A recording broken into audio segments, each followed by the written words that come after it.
The year is 1066, a year of profound change in England. The old king, Edward the Confessor, is dead. A new king, Harold Godwinson, sits upon the throne, but trouble brews across the North Sea. A Viking invasion force, led by the formidable Harald Hardrada, King of Norway, is on the horizon. Their destination, England, their goal, conquest. Little did they know their ambitions would be met with fierce resistance at a place called Stamford Bridge. Stamford Bridge, not just a bridge, but a symbol of English defiance, a symbol of Viking ambition, and a symbol of the unpredictable nature of history. On the banks of the River Derwent, the fate of England would be decided. Harald Hardrada, a seasoned warrior and a veteran of the Byzantine Varangian Guard, sought the English throne. He believed he had a claim to it. He gathered a vast fleet, a Viking armada, the likes of which England had rarely seen.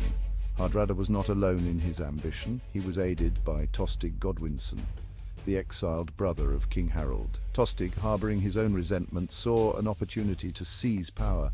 Word reached King Harold Godwinson of the Viking invasion. He had to act swiftly, he had to defend his realm. Harold assembled his army and marched north. They marched day and night, covering vast distances, their objective to meet the Vikings head-on and crush their invasion before it could fully take hold. The Viking army, confident after their victories in the north, was taken by surprise. They did not expect Harold to reach them so quickly. The Vikings, underestimating the English resolve, were ill-prepared for a pitched battle. Harold's army, though weary from their rapid march, was determined. They were fighting for their king. They were fighting for their land. The stage was set for a clash of titans, the Vikings, hardened warriors from the icy north, the English fighting on home ground, determined to repel the invaders. Section 4, A Bridge Too Far. The battle unfolds. The Battle of Stamford Bridge was a brutal, bloody affair. The Vikings, initially caught off guard, rallied and fought fiercely. The English, fueled by their determination, met the Viking onslaught with equal ferocity. The fighting raged throughout the day. The bridge itself became the focal point of the battle.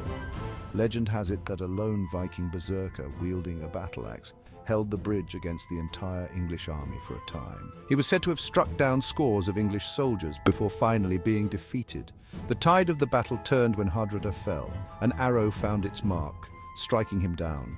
With their leader slain, the Viking resistance crumbled. Tostig Godwinson also perished in the fight. Section 5. The Ripples of Stamford Bridge. The Battle of Stamford Bridge was a decisive English victory. The Viking invasion had been crushed. Harald Hardrada's dreams of an English kingdom lay in ruins. The victory came at a cost. The English army, though victorious, was depleted. They had suffered heavy losses, and there was little time to celebrate. Unbeknownst to Harold, a new threat was approaching from the south. William, Duke of Normandy. The Battle of Stamford Bridge, though a victory, had weakened the English forces. It would prove to be a Pyrrhic victory. Harold had to march his exhausted army south to confront this new threat. A few weeks later, Harold would meet his fate at the Battle of Hastings, changing the course of English history forever.